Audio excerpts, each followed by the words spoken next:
Section 1. A rude awakening, 5 a.m. The clock blinked. Matthew Taylor slept. A crash. He jolted upright, disoriented and confused. Heavy footsteps pounded down the hallway. His bedroom door flew open. Police, get on the ground! Officers swarmed in, their faces grim and determined. Taylor, still in pajamas, was thrown to the floor and handcuffed. Fear choked him. What was happening? The following hours were a blur. A search warrant was read. His apartment was turned upside down. Computers, phones, even notebooks were seized. Each item taken felt like another brick in a wall of isolation being built around him. He was alone, cut off from the outside world.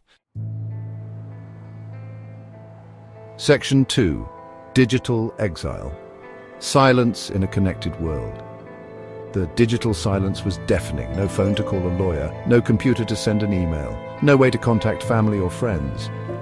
He was trapped in a bubble of uncertainty.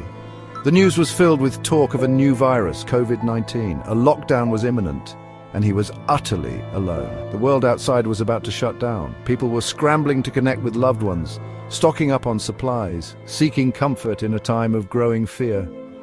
But for Taylor, there was no last-minute call to his mother, no reassuring text to his friends, just the cold reality of isolation. Section 3. Scars of uncertainty, the lingering trauma. Days turned into weeks. The initial shock gave way to a gnawing anxiety. What were the charges? Why was he targeted? The lack of information was torture. Every siren outside his window felt like a threat. Every knock on his door sent his heart racing. The raid had left its mark. He was a prisoner in his own home. The lockdown, intended to keep people safe, had become his cage. He was surrounded by people, yet completely alone. The fear of the virus seemed trivial compared to the terror of his own uncertainty. Section 4. Justice delayed, the weight of the unknown. Weeks turned into months. The legal process was slow, shrouded in secrecy. The weight of the unknown pressed down on him. His life was on hold. The initial charges were eventually dropped.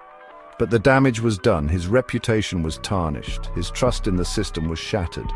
The raid on Taylor's home raises serious questions about accountability, about proportionality, about the balance between security and freedom. Were his rights violated? Was the intrusion justified? These questions linger, unanswered, a stark reminder of the fragility of individual liberties.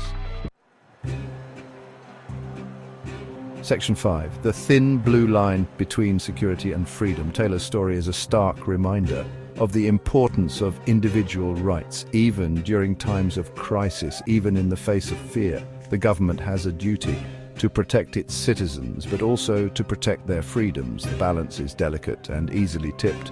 The COVID-19 pandemic tested our societies. It also tested our commitment to the principles of justice and liberty.